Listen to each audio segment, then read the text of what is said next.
Chiropractic clinic থেকে আমি doctor Sourodip Dutta. আজকে আপনাদের সামনে একটি শিক্ষামূলক আমরা ইউটিউব ভিডিও নিয়ে আসছি, যেটা হচ্ছে অনেকেরই আজকালকার দিনে দেখা যাচ্ছে যে ঘাড়ে ব্যথা হচ্ছে এবং ঘাড়ে ব্যথার থেকে আস্তে আস্তে করে কাঁধের দিকেও ব্যথাটা হচ্ছে। তো এইসব ক্ষেত্রে সাধারণত আপনারা কোন কোন এক্সারসাইজ করলে পারে ভালো থাকবেন, অথবা ধরুন আপনারা কাজকর্ম করছেন সেই সময় হঠাৎ করে ব্যথা হচ্ছে, তো সেই সময় আপনারা কোন কোন এক্সারসাইজ করলে পারে ভালো থাকবেন, সেই এক্সারসাইজগুলোই আমরা এই ভিডিওতে দিচ্ছি। তবে আমরা বলবো এক্ষেত্রে যখনই কোনো ব্যথা হবে অতি অবশ্যই কোনো কোয়ালিফাইড ফিজিওথেরাপিস্টের কাছ থেকে আপনাদের সেই ব্যথার ব্যাপারটা বলা উচিত এবং তার কাছে সেই ব্যথার উপযুক্ত ট্রিটমেন্ট করানো উচিত, এবং এক্সারসাইজগুলো একটু রেগুলার করলে পারে আপনারা অতি অবশ্যই ভালো থাকবেন। এছাড়াও একটু পশ্চারাল কেয়ার নিলে পারে সেক্ষেত্রেও আপনারা ভালো থাকবেন।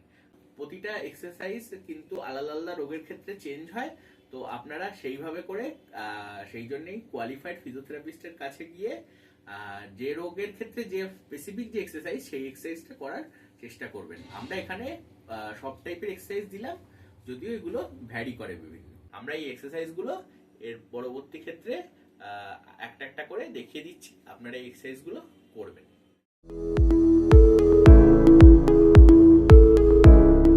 প্রথম এক্সারসাইজ যেটা দেখাবো সেটা হচ্ছে আপনাদেরকে আমরা বলবো যে কোনো মিররের সামনে বসে এক্সারসাইজটা শুরু করতে।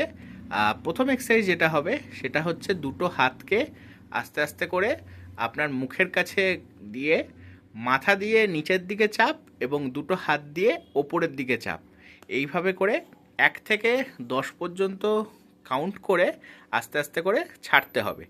এই এক্সারসাইজটি 10 বার করে করতে হবে এবং দুটো রিপিটেশনে করতে হবে।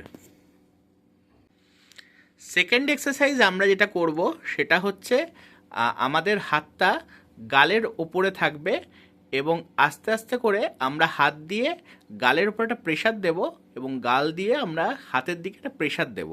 এক্ষেত্রেও আমাদের কাঁধটাকে এবং মাথাটাকে একদম সোজা রাখতে হবে যাতে আমাদের ঘাড়ের ওপর একটা প্রেশার পড়ে এবং সার্ভাইকাল রিজিয়নে যে প্রেশারটা পড়ে সেই প্রেশারটা আমরা ফিল করলে পারে তবে বুঝতে পারবো যে এক্সারসাইজটা ঠিক হচ্ছে। এক্ষেত্রেও আমরা 1 থেকে 10 পর্যন্ত কাউন্ট করব এবং এইটা আমরা দুটো রিপিটেশনে করব। একইভাবে আমরা অপোজিট দিকে একটা হাতকে গালের সাইডে দিয়ে আস্তে আস্তে করে হাত দিয়ে প্রেশার ক্রিয়েট করব এবং গাল দিয়ে অপোজিট দিকে একটা প্রেশার ক্রিয়েট করব যাতে আমাদের সার্ভাইকাল রিজিয়নে একটা প্রেশার পড়ে। এটাও আমরা 10 সেকেন্ড হোল্ড করে রাখবো, অর্থাৎ 10 সেকেন্ড আমরা ধরে রেখে এবং বা 10 পর্যন্ত কাউন্ট করে এটাও আমরা 10 বার করব এবং দুটো রিপিটেশনে করব আমরা। 4 নম্বর যে এক্সারসাইজটি আমরা দেখাবো এটাতে আমরা আস্তে আস্তে করে দুটো হাতকে মাথার উপরে নিয়ে গিয়ে মাথা দিয়ে নিচের দিকে হাত দিয়ে মাথার নিচের দিকে একটা প্রেশার দেব এবং মাথা দিয়ে হাতের ওপরের দিকে একটা প্রেশার দেওয়ার চেষ্টা করব। এটাও আমরা 10 সেকেন্ড হোল্ড করে রাখবো এবং 10 বার করে এটা করে দুটো রিপিটেশনে আমরা এক্সারসাইজটা সম্পন্ন করব। পঞ্চম এক্সারসাইজ যেটা আছে সেটা আমরা দুটো হাতকে মাথার পেছন দিকে নিয়ে গিয়ে অর্থাৎ কিনা আমাদের সার্ভাইকাল রিজিয়নে নিয়ে গিয়ে আস্তে আস্তে করে হাত দুটোকে সামনের থেকে ভেতর দিকে নিয়ে আসব এবং ভেতর থেকে আবার সামনের দিকে নিয়ে যাব। এই অবস্থায় আমরা 1 থেকে 10 পর্যন্ত কাউন্ট করব, কাউন্ট করে আস্তে আস্তে করে ছাড়ব এবং এটাও আপনার হচ্ছে 10 বার করে করতে হবে এবং দুটো রিপিটেশনে আপনাকে এটা করতে হবে।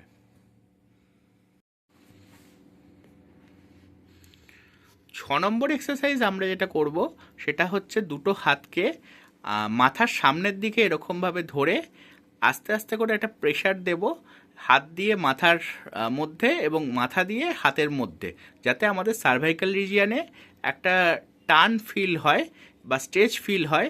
এইভাবে করে আমরা 10 সেকেন্ড এটাকে হোল্ড করে রাখবো এবং 10 বার করে দুবার রিপিটেশনে সম্পন্ন করব। তবে এই এক্সারসাইজ করার ক্ষেত্রে একটা জিনিস বলবো, যাদের ক্ষেত্রে মাথা ঘোরে বা ভার্টিগোর সমস্যা আছে তাদের ক্ষেত্রে এই এক্সারসাইজটা না করাই ভালো। নেক্সট এক্সারসাইজ আমরা যেটা করব সেটা আপনারা অনেক সময় বিশেষ করে যারা ডেস্ক জব করেন তাদের ক্ষেত্রেও হয়তো আপনি টাইম পাচ্ছেন না, তো তার মধ্যে একটুখানি যদি আপনি ডেস্কে বসে থেকেই যদি একটু এটা করে নিতে পারেন, সেক্ষেত্রে আপনার কাঁধ এবং ঘাড় কিন্তু অনেকটাই রিল্যাক্স থাকবে এবং সার্ভাইকাল রিজনের পেনটাও তুলনামূলকভাবে কম থাকবে। সেই এক্সারসাইজটা হচ্ছে আমরা ধীরে ধীরে মাথাটাকে আস্তে আস্তে করে আমাদের ডান দিকে ঘোরাবো এবং আবার আস্তে আস্তে করে সেটাকে নিউট্রাল পজিশানে নিয়ে আসবো। আবার একইভাবে বাঁ দিকে ঘোরাবো এবং সেটা আস্তে আস্তে করে আবার আমাদের নিউট্রাল পজিশানে নিয়ে আসবো। এবার আস্তে আস্তে করে আমরা সেটাকে এক্সটেন্ড করব এবং আস্তে আস্তে করে পেছন দিকে নিয়ে যাব এবং আবার আস্তে আস্তে করে নিউট্রাল পজিশানে নিয়ে আসবো এবং আবার আস্তে আস্তে করে ফ্লেকশন করে নিচের দিকে নিয়ে যাব এবং আবার আস্তে আস্তে করে সেটাকে ওপরের দিকে নিউট্রাল পজিশানে নিয়ে আসবো। এটাও আপনাদেরকে 10 বার করে করতে হবে এবং আপনাদেরকে 2টো রিপিটেশনে এটা করতে হবে। আমরা আরেকটা এক্সারসাইজ দেখাবো।